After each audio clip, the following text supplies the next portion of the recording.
This is Krista Anderson. I'm the host of Emozen in the Wild podcast, and I have two very special guests with me today. Happen to be friends as well as people that I want to highlight, which is the whole concept of Emozen. You lift my emotional zen, Jimmy and Marie. But Thank you. it's Marie Kennedy. It's the 25th anniversary of her book, My Perfect Son Has Cerebral Palsy. It's a mother's guide to helpful hints. And yes, her perfect son, Jimmy Kennedy, is sitting next to me. And he has his own podcast. It's JBK On Air, but he does a lot more than just that.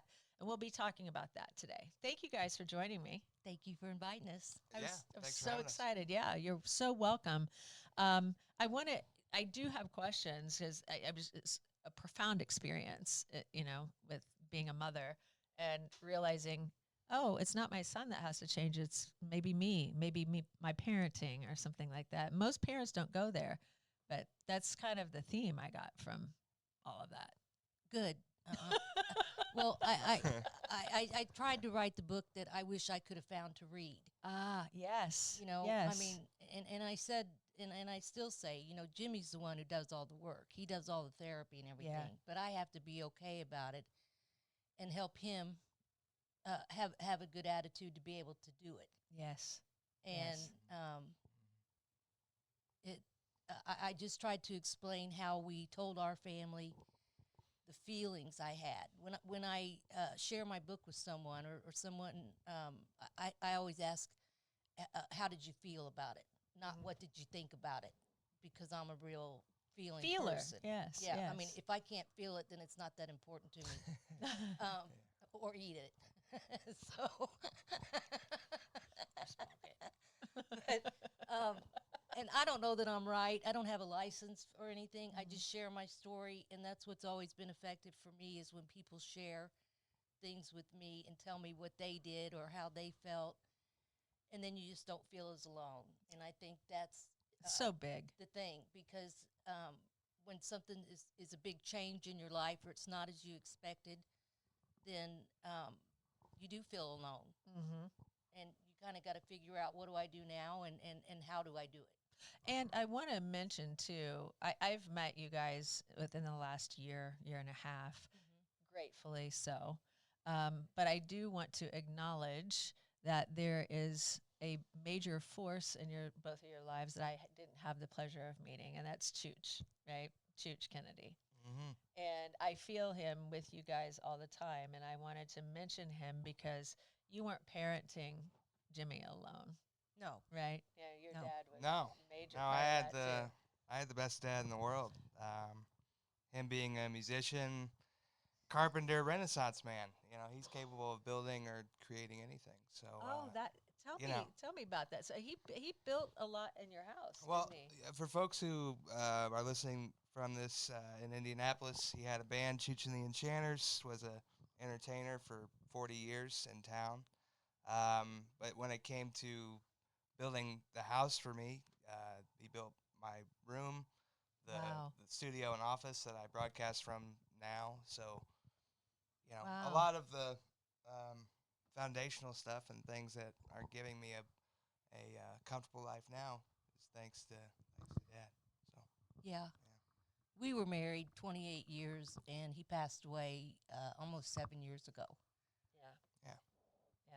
And it still September. chokes me up, and I'm wearing his necklace with this Oh, that's beautiful. guitar things because I wanted him to be represented today.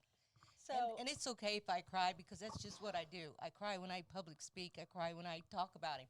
But it's happy tears. well, that was a very Emozen moment, though. I want to highlight that emotional zen when you're attuned and you're on the same frequency with your people. You didn't ask me to mention Chooch. Sorry, I can't yeah. talk. I'm with you. Yes, I'm yes. but I knew I was going to because I can feel him in your family. Yeah. And he is a foundational part, and you're not alone. Neither of you are alone. The power of Chooch compels you. yeah, yeah. That's what I always That's tell true. The power of Chooch compelled me to say, let everybody know I still got this.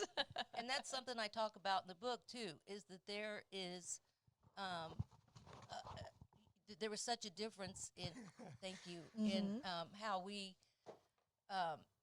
talked about cerebral palsy. Chooch hardly ever talked about it. He was just being the dad. You know, he would push Jimmy really high on. He did everything that I'm like, oh my God, what are you doing? You know, but I think it's real important to whatever the ability or disability is that you focus on letting your child be a child, Yes. and then you work on the rest of it. Yeah. And that's where Chooch was. And he was also, it was hard for him to go to therapy and to see Jimmy struggle. Well, I could do that easier. But he was there for me to hug me after. So you guys were, it took It a was a real team. to Yes. do that. Well, We traded. When I was weak, he was strong. Sure. Yeah. and let me be the first to say, I am not the typical case when it comes to somebody with a disability. Folks struggle with it every single day. I would have had to have tried to fail in the situation that I was in. I didn't realize how great Carmel High School was, the radio and television program, which gave me something to be in high school. I mean, everybody needs a role to fulfill when they get into school. I figured out what I wanted to do. That was a big thing. And aside from being in Chooch and the Enchanters, his own band, Dad was also on the Bob and Tom show. You know, so I'm not a nepotism case here with media, but I was certainly around a lot of Hall of Famers and guys who knew what they were doing. Yeah. So you know, I've been given a direction and have some talent towards something, which helps a lot too. I really appreciate that. And I can't help but go back to your roots and the way your parents supported you. That had to, you had to be very deeply emotionally rooted and healthy to be able to be as confident and, you know. They let me express my emotions. Yes. They didn't say, you know, get over it. You know, they wanted me to talk about it. And maybe I'm too much for some people who aren't as in touch with their emotions, but it's not something that I'm uncomfortable with. So That's I thank beautiful. my parents for that. Well, I wanted you to cry about it and get mad about it. He had a giant Elmo that was almost as big as him. And I said, punch him and throw him out the door. You know, we did that like a couple times a day. Been a big WWE fan. Did you punch Elmo and throw him out the door? Oh yeah. You know, when you're given a vessel, you gotta use it appropriately. I was just curious. I was like, oh, that would have been something we to loved say. Elmo, but you know, I'm but like, he needed get to be your punched. frustration out. You know, if you're mad, go punch your bed. Tackle me, Elmo. Yeah. So one of the other things I love, and Jimmy, I know you feel the love and support that you had, but naming it for parents out there, you were also proactive in switching doctors that didn't gel with you. Yes, because I had read and researched, and I wanted some real answers. And we had a doctor that I thought was a creep. I mean, she was. We waited, and she was a jerk. She said something about his expensive diapers and him being spoiled or something. And we have one child. Wow. You know, and it's none of her business what diapers he wears. I mean, there wasn't anything about her that I liked. I had written 3 pages of questions that we had. We'd waited 4 months to have an appointment with the specialist after he was diagnosed with cerebral palsy to find out what his treatment would be. And I just couldn't talk to her. And she dismissed my questions, just kind of put them to the side. And so I complained, and I said, you know, I don't want her to be his doctor. If we have to wait 3 to 6 months, then we will. But I have to be able to talk to somebody and trust them. Makes complete and total sense. And it's not easy not being a doctor, telling somebody I don't trust what they say. Yeah, there's a power differential there. But you had all the power because you're a mama, right? You're the mama. Yeah, I mean, I said, we'll go out of town, you know, whatever it takes to find somebody that's going to give us some answers that we can accept and do something with. I mean, I would have accepted any answer, but when there's a personality conflict, I get along with most people, and I really was trying. You know, I mean, I'll go out of my way if it's somebody that's going to help somebody in my family. But there just wasn't any getting along. Anything to hold on to. And I just didn't see any reason to continue it. I also want to give credit to not just doctors, but nurses, physical therapists who have helped me. I mean, you don't have to have the title of doctor in order to be an effective caregiver. So that's right. That's right. A lot of folks have built me into who I am now. Well, Yeah. how old were you when you were diagnosed? I'm sorry, that slipped. my- 18 months, 18 I months. believe. Yeah. Okay. And there was some struggle for you in church and out of fear, not knowing what to expect. What was that like for you? Well, when Jimmy was first diagnosed, I mean, he was a premature baby for one. He was born at little over 7 months, and he weighed 5 pounds 4 pounds 10 ounces, less than 5 pounds. Okay. And so he was doing everything slow.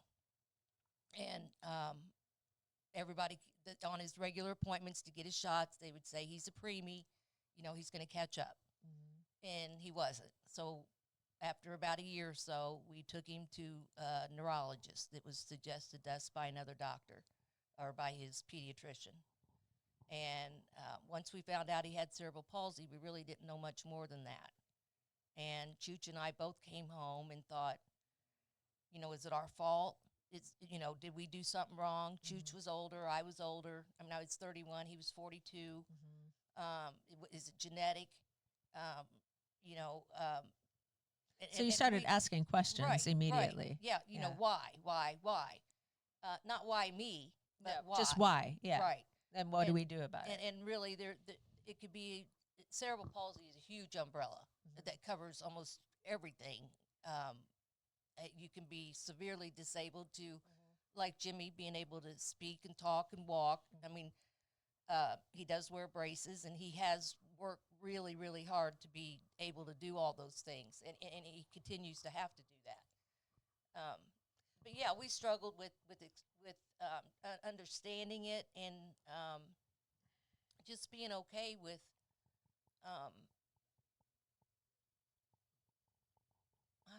I don't know, being okay with not being perfect. I mean, that's why I say I named it my perfect son, because every call I made, I started with, my son has cerebral palsy. And I didn't want to say, hey. My parents here's this certainly didn't beautiful try to hide it. I No, could say that. no. And my dad kind of had the mentality of, okay, this is what it is. Let's move from here. Not, he'll get better down the line. I mean, they accepted what the reality was. Right. And I think that's a huge part of it. If you don't accept what the reality is, then you can't build from anywhere. Yeah, that's what I was kind of alluding to earlier. I don't even think my thought didn't complete itself, but the fact that you knew you didn't need to change your son, you had to change your outlook and your expectations. So he's perfect just the way he is. Right. It's everything else that needed to change around him. Right. And that was a lot of what Chooch did too. Jimmy had a cute little rocker, and he took the rocking things off and put flat boards on it because his balance was off. Okay. It was a chair he could sit in. Wow, he went all the way. Mom turns my walker into like a kid's bike with streamers and different things. Oh my gosh, I love that. If we're gonna have a walking aid, let's try to make it like what other kids would want. And then other kids wanted to use it and have their turn, And you're like, nope, this is mine. Yeah.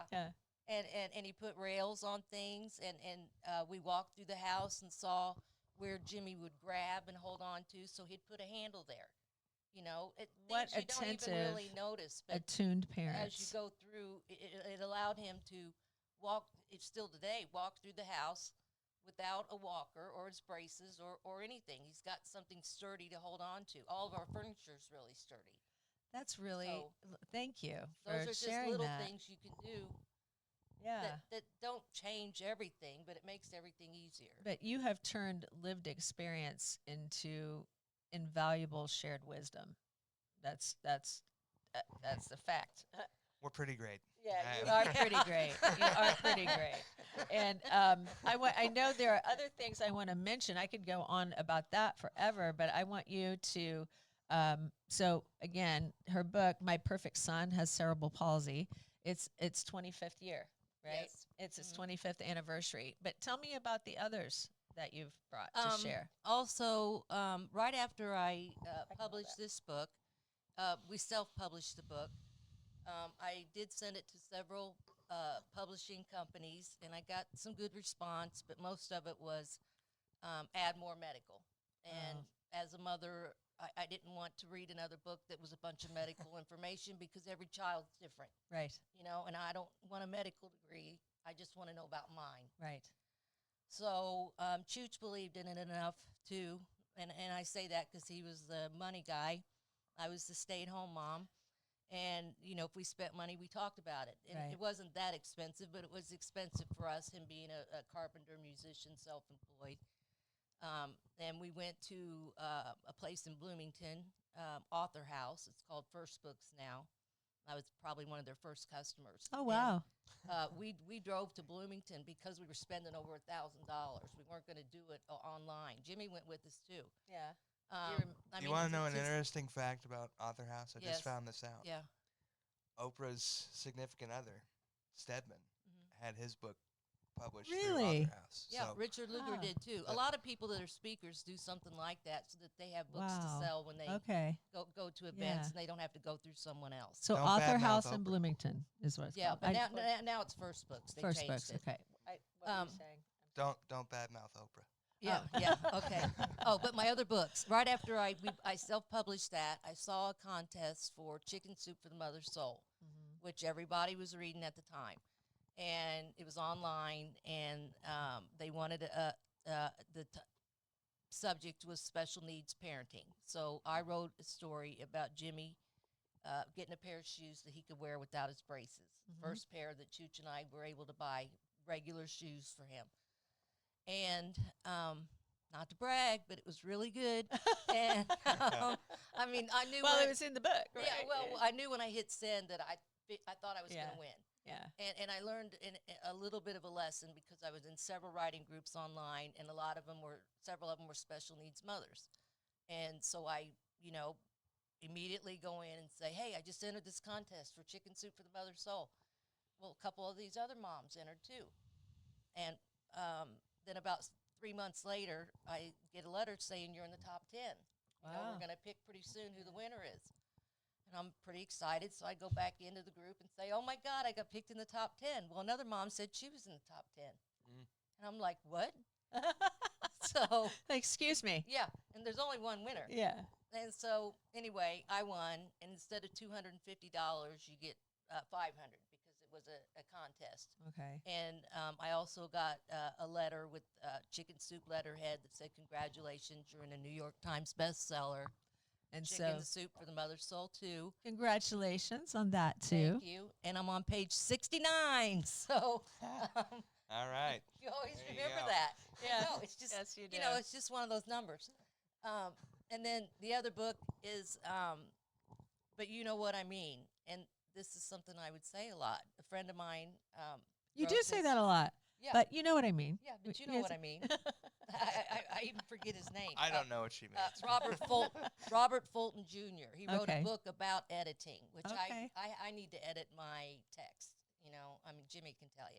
It's like deciphering code. But he asked me to write the section on nonfiction writing. So, Okay. So you did that. I was in that. And then this book is Flights of Fantasy. It's a poetry book, also from a writing group I was in.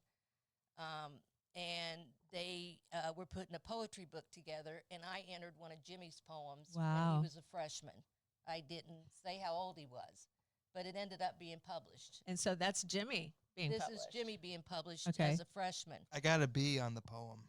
Which did? is one, and he almost made Full straight disclosure, A, so it's funny everybody. to me that he got That's a B. kind of ironic. Yeah. Yeah. Jimmy, do you want to read it? I'd rather not.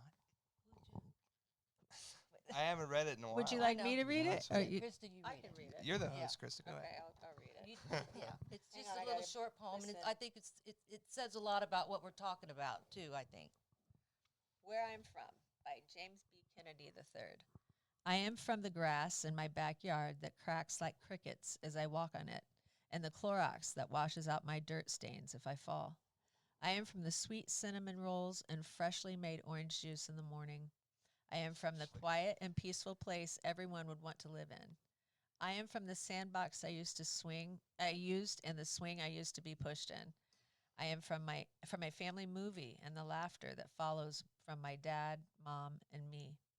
I am from the laziness in the afternoon and hard work at our job. I am from good job and keep it up.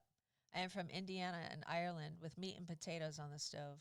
I am my grandfather's kind heart and deep toughness. I am my grandmother's creative mind and keen ears. I am from the photo albums that sit in my attic and my pictures being worth more than a pot of gold. A lifetime of memories just waiting to be relived again. Oh, wow. Isn't that great? My eyes watered. Yeah.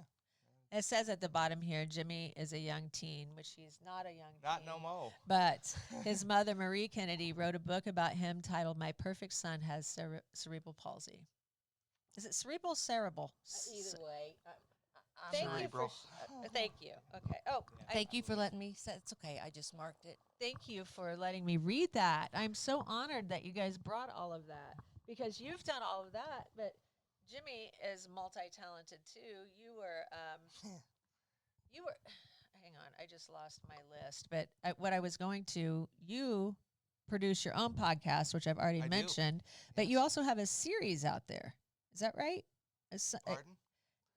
What did I This see? is news to me. Here, No. well, no, I read it wrong. Well, I know something that is. I do produce other people's podcasts, if that's what you mean. He interviewed someone that was a talent handler for. Oh, that one. The The Apprentice. first season of the Noel Castler podcast. That's what I Yes, was that- reading. that and is, Celebrity Apprentice. Yeah. That's probably the best public example people have of me in podcast form. Okay. So I had met Noel through the platform formerly known as Twitter. DM'd him wanting to talk about President Trump and the corruption that was going on during his first term. And Ongoing. Noel, having worked on Celebrity Apprentice, he was, as Mom said, he was a talent handler. Okay. As somebody, essentially, if you were at the Oscars or the Grammys, Noel would be the person that would lead you to the stage. Okay. That's essentially Okay. was his job, and he was a talent wrangler when it came to live television events. So Makes he would be at the finales. And we ultimately worked together for about a year. And the big story that he exposed to the world was that Trump is not only a drug addict with the underlying problems beneath that, but wears diapers and is not in a position to be serving as president. So Right. at the time, it was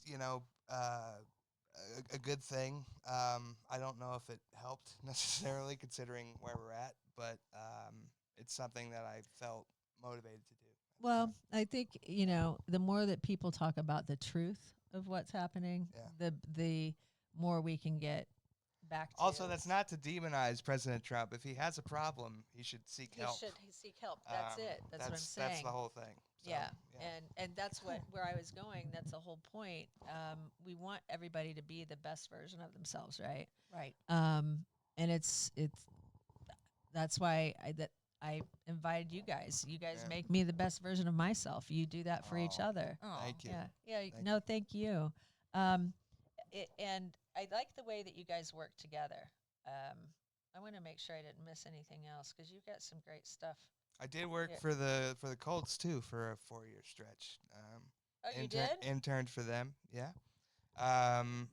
So I started in 2018 and through the 2021 season, I believe. Oh, you did that Tell for her what 4 you did. seasons. So similar to Noel's job, when you come early to a game, all of the away team, if you're traveling to Indianapolis, the media lines up on the sideline, and I would be the first person you'd see. Oh, So, okay. Welcome to Lucas Oil. I'm with the Colts. If you need something, I was essentially a liaison yeah. for the sideline communication staff. And Okay. it was the perfect networking opportunity to then do some media things afterwards. I was the producer for CBS Sports 1430, the afternoon drive show there. Okay. And since that job, I've just been doing podcasts, producing others. And What's my your own. favorite thing about your job, Jimmy? I think I always learned something. I think that's the biggest thing. You know, to quote one of my heroes, Stevie Ray Vaughan, when I stop learning, I'll quit. You know? Fair. So, Yeah. and to this point, I haven't stopped learning. Yeah. So Yeah. And Jimmy works at the Monon Center too, part time. that's my stable job. So and the entertainment job. So it allows me to be in front of people, and you know, it's not quite the rate that I want to earn, but it's stable, and it gives it's me consistent. Yeah. it puts me in front of people, which Yeah. is a big thing for me. Well, that's wonderful. Yeah. That's wonderful. You guys have such a wonderful son-mother relationship. It's very healthy, and Thank you. yeah, Thank you. but it is. Yeah, You know. yeah. Yeah. But I love the smirks because I know there Well, was something in It's that. almost like we read each other's mind. And you know, we mentioned Chooch earlier, and it's been almost 7 years since he's passed.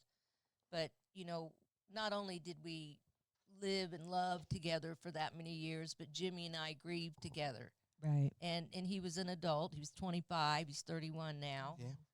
A very young adult, to lose your father. Yes. Um, that is young. And Jimmy continued to work uh, almost full time at the Monon Center because we needed the money. But then COVID hit, so not only did we lose Chooch, but you know, some people. This is a little joke between us. Is some people will say something like, you know, I know you're devastated, but the world goes on, and you know, something like The that. world did end. The world My- did It stop. did You know, stop, COVID hit. yeah. We're like, what? And you know, all of our family lived 45 minutes away. Jimmy's high risk because he's CP, and it was really very it's challenging anyway. But we had that in addition to it, and then after a year and a half or so, and after COVID and some other issues, Jimmy took off from the Monon Center and started doing the podcast full time. Okay. He did that for a full year, and I told him, bet on yourself. You know, Did he? I ended up doing it for a total of 3. Yeah. As far as having my own business and trying to pursue it. And I am not trying to discourage creators out there, but let me say, podcasting is not for the weak. And I would not recommend it as a full-time gig. Use it Right. as a side hustle. Side unless job. you've got sponsors. which Unless we're you got looking for. sponsors and a endless pile of cash that you can Yeah. take from. Yeah. But yeah. But yeah. how do you work it out? Do you have? I would assume you have sponsors. No.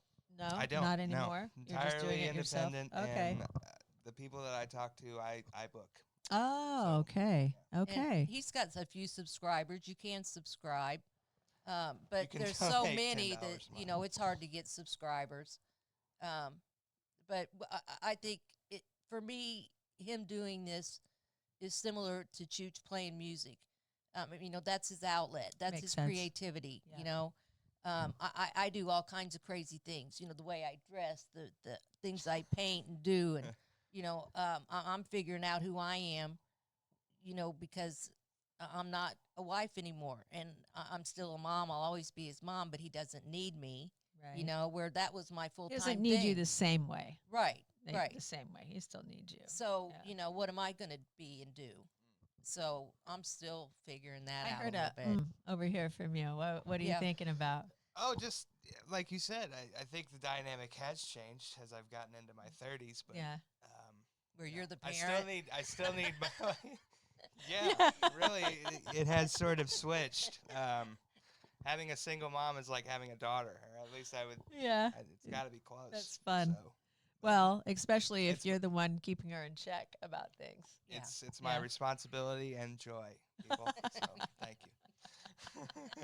Well, I have to thank your mom for bringing me this very apropos shirt. It says feral on it. Oh yeah. And Okay. I had to put it on because we joke about that word a lot. Well, that's how we met. Yes. Oh, yeah. Can That we could say bring that? We can bring that in. Yes. Well, we were friends on Right, Facebook. right, and you were right. Funny as shit. Yeah. And so I was laughing, and then we got to talking because you were like, "I want to see the wolves." I'm like, "Okay, when? Tomorrow?" Well, no, I Okay. didn't say I wanted to see the wolves. Oh. You said I'm going to go see the wolves. You Oh, want to okay. go, and I told you this little That's right. story that we'd always had pets in our family, but I didn't really participate, is what I said. I don't dislike them, but I never pet a dog. I never fed a dog. I mean, hardly ever. And then you She said, hardly goes outside. yeah, I really don't. And then you said, well, I'm going to go see these wolves in a sanctuary. You want to go? And we'd not met in person yet. No. And you said, I'm going this weekend or next. Yeah. And I said, well, let's do this. And you said, okay, that's tomorrow. And I said, okay, if I wait a week, I'll change my That's mind. exactly right. That's And exactly so- the way it went. So like 7 o'clock, and we were talking like at midnight or something.